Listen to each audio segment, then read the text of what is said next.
¿Qué tal? ¿Cómo están todos ustedes? Buenos días, buenas tardes, buenas noches. Estamos en un nuevo encuentro de Podcast de la Libertad en el marco de Fundación Atlas. Y hoy vamos a hablar sobre un tema muy interesante y un autor que ha escrito sobre un libro llamado El dólar ha muerto, USD RIP.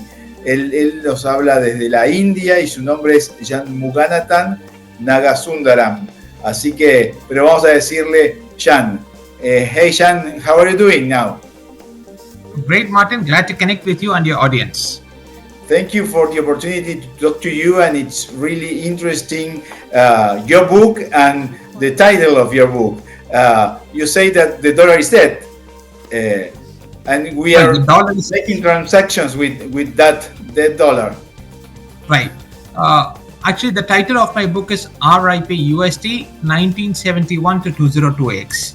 What I'm trying to say is that the dollar that has existed from 1971 is very different from the dollar that existed for 200 years before. All of your viewers will know that, but the dollar has existed from 1789, and it had a fixed convertibility ratio to gold at about 1/20th of an ounce of gold. Right. So this convertibility to gold of the dollar was what ensured its purchasing power through the hundreds of years it existed from 1789. Right.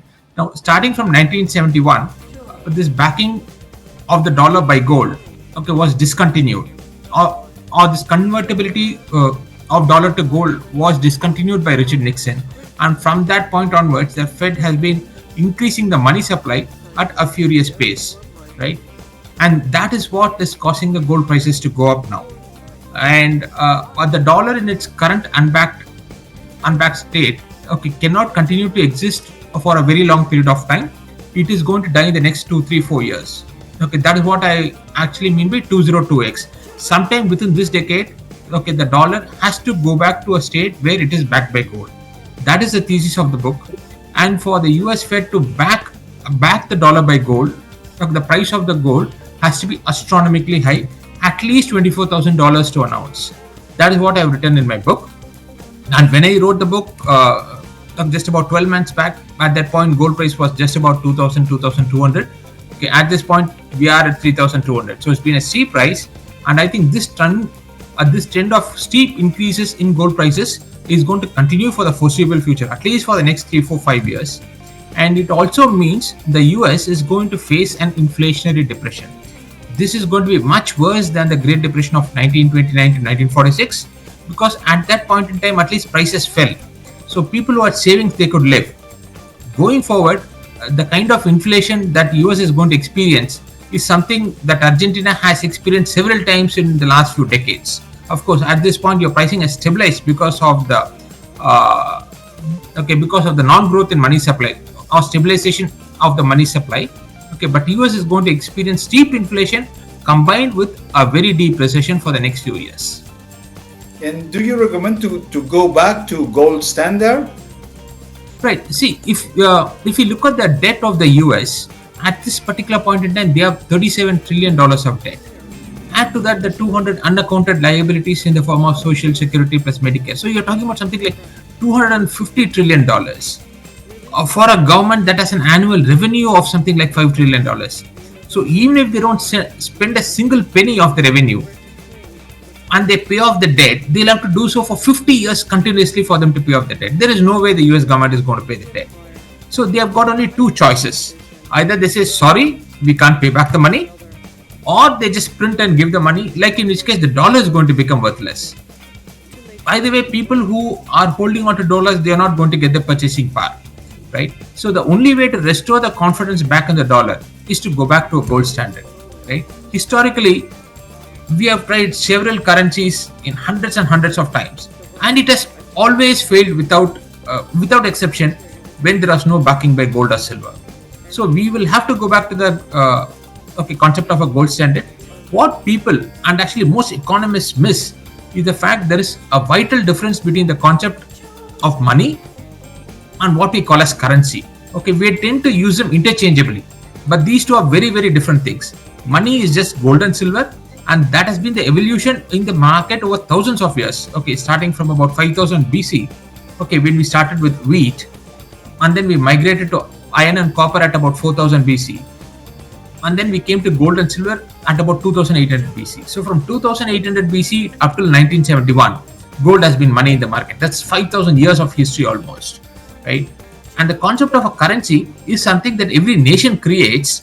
A pound, the US dollar, yuan, ruble, etc. And unless the currency is backed by money, okay, the currency will eventually lose its purchasing power, and we are very close to that in the case of the US dollar. So they will have to go back to the US dollar because that is the only monetary standard that has worked in history. There is no other replacement to having gold as money.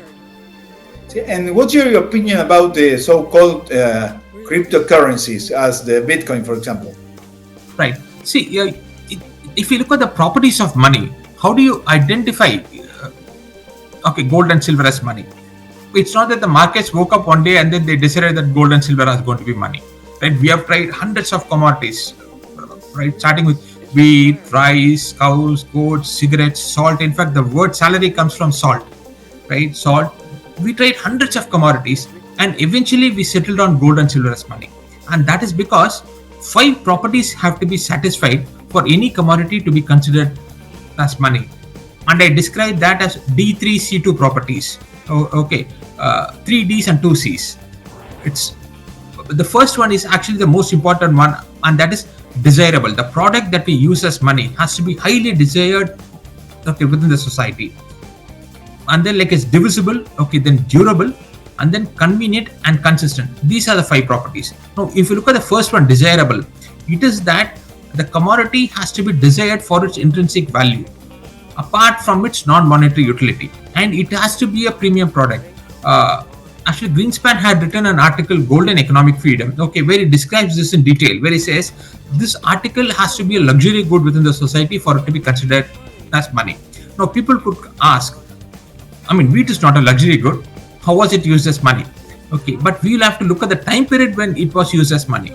We are talking about 5000 BC. That is when we had just transitioned from a hunter-gatherer lifestyle onto an agrarian lifestyle. And at that particular point in time, wheat was a very premium product. Similar is the case with iron. We had just discovered iron and copper, and those are considered premium products at that particular time, which is 4000 BC. So this property of being highly desired is extremely important. Now, if you look at Bitcoin, what can we do with Bitcoin? There's nothing that can be done with Bitcoin, right? The only reason why people are actually buying Bitcoin today is so that actually they can sell it to some kind of a bigger fool tomorrow, that the price goes up, right? Now, one can make an argument about gold also. Most people buying gold today are doing so that they can sell it at a higher price tomorrow. But there are plenty of industrial applications for gold, right? So somebody has to buy gold, will buy gold for its intrinsic property, right? This is similar to actual cigarettes being actually used as money, like even in prisons today, if you look at it. You don't have to be an end consumer of the cigarette to use it as money. As long as you're convinced that there is going to be another person who will use the cigarette as a cigarette, it can circulate as money. So that property of being highly desired, for its intrinsic worth, right? That is lacking in Bitcoin. So that is why Bitcoin cannot be considered as money. I think it's fool's gold. People mistake, and they look at the similarities in other dimensions, while missing the fact that there's no fundamental utility to Bitcoin itself. In terms of your vision about gold, do you think that current gold price is consistent with your point of view and the thesis of your book? In this special moment you're living in global economy. Right, gold prices actually bottomed at around September 2022 at about 1650 an ounce, and that is when the interest rate cycle also started going upwards in the US, and from that point onwards it has more than doubled at this particular point in time, and I think we are going to witness several doublings of this particular gold price over the next few years. Now, what I had written in the book was that gold price is going to $24,000 an ounce over the next 5 to 10 years, probably closer to 5 than to 10 years. Now, this $24,000 an ounce is a base price that I had put. Now it's not possible to fix an upper limit for gold price because you cannot define a lower limit to the dollar. If I were to quote a historical example, something similar happened, okay, to the German paper mark between 1919 over the subsequent 4 years. Okay, in the year 1919, the exchange rate of the paper mark to gold, okay, was 200:1, right? Like it actually costed 200 paper marks, okay, to buy an ounce of gold. Over the next 4 years, okay, by the year 1923, it costed trillions of marks to buy an ounce of gold, right? That is when US got that is when Germany got into hyperinflation. Now US is on the path to hyperinflation today. Okay, whether it reaches there, I hope they make a change. I hope they make a U-turn towards a path of sound money. I hope they hike interest rates significantly, actually, to ensure that the government cut down its expenses. But if they don't make this drastic changes over the next few months, okay, then they will actually get into hyperinflation over the next few years. Okay, dear Shan, thank you so much for this opportunity to talk to you. I want to thank especially to Christopher Lingle, who put us in touch.